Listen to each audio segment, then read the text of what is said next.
Орман арасында отын теріп жүрген Жомарт бір ағаштың түбінен қалың саңырау құлақ тауып алып, оны тамақ жасап жатқан әйеліне беріп, әйелі саңырау құлақтарды тамаққа қосып, өздерін қуған қарақолдардан әрең қашып құтылған төртеуінің қарны қатты ашып кеткендіктен тамақ алдыға келгенде әйшеге қарамай асап еді. Бір кезде саңырау құлақты көп жеп қойған Айдар, Жомарт және әйел үшеуінің басы айланып, олардың қалыпсыздығын байқаған Сергей олардан не болды деп сұрағанымен, үшеуінің көзіне Сергей қой құсап көрініп, үшеуі де мына қойды ұстап алып сойып құрдақ жасап жек деп ақылдасып, үшеуінің қияли сөйлегенін естіген Сергей қашып кетпек болғанымен бірдемде ұсталып, үшеуі енді оны кім соятындығы жайлы сөзге келіп қалады. Олай мен соям.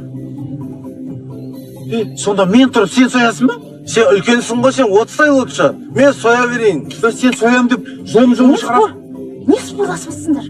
Мен соям ба? Мен соям. Сен терсін сыпыра алмайсың, сен бауыздай алмайсың. Не екеуің қаңқып сөйлеп тұрсыңдар? Наги, екі еркек тұрып сен соясың ба сонда? Конечно, мен соям. Сен показуға жасамасаш, сен үйде шек қарнар жейсің ғой. Наги, бұл жер үй емес қой, далада жүрміз ғой, өзім соя берейін да.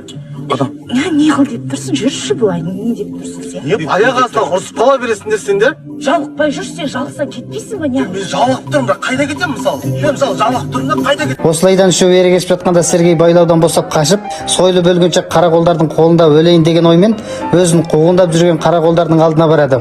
Ал Сергей қашырып қойған үшеуінің көзіне бір үлкен төсек көрініп, мәз-майрам боп төсекке шығып ұйқыға кетіп, таңертең қараса түнде жатқандар төсек емес екен де, бұны көрген үшеуі кеше түнде Сергейдің қой боп көрінуі және төсектің елестеуі түнде жеңген саңырау құлақпен байланысты екенін, яғни саңырау құлақты жеп уланған адамның көзіне қай-қайдағы көрінетінін біліп, Сергейден ұят болғанын да сезіп, оны іздеуге кіріседі. Ал бұл кезде Сергейді екі қарақол бір жерге әкеліп өлтіргелі жатқан болып, кешеден бері тамақ ішпегендіктен, қарындары ашып кеткендіктен, тамақ жасап тамақ ішіп алған соң Сергейді өлтірейік деп ақылдасып, ал Сергейді іздеген үшеуі ары айналып, бері айналып, ақыры Сергей мен қарақолдарды тауып, Сергейді құтқарып кетпек болғандарымен қарақолдардың қолда нәгән болғандықтан, қарақолдарға тіке барудан қорқып, бір шетте біраз бұғынып, енді не істейміз деп ақылдасып еді.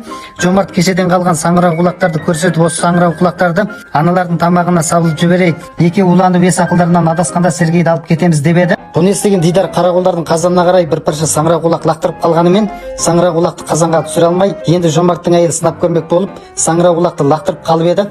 Ал жетістің. Кімсіңдер екеуің?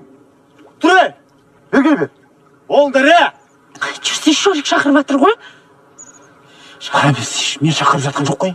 Жүрсейші, мен қалай жалғыз барам? Енді тағдырыңа жазылған сол шығар, бара бер, артыңа қарама, Наги. Үшіншісі бар ма не? Тұрды ана. Бергелдіре! Осылайдан үшеуі де ұсталып, қайда қарақолдар оларды байқамай тұрып, Жомарт қолындағы саңырау құлақтарды қазанға білдірмей салып жібереді. Ештеңеден хабарсыз қарақолдар тамақ піскен соң құштарлана ішуге кіріседі. Ал фильм